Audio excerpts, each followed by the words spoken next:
recipe, I used rigatoni and seasoned my chicken with salt, pepper, and Italian seasoning. I also used Prego tomato sauce. You will also need a 9x13 casserole dish.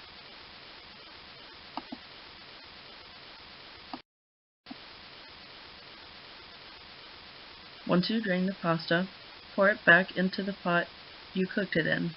Then add chicken, sauce, garlic, salt, and pepper. Stir.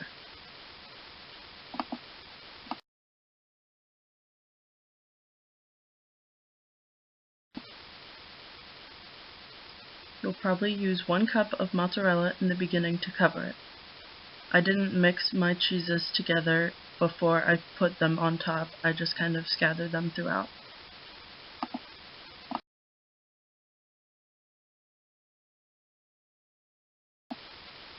And this is what it looks like. Bon appetit!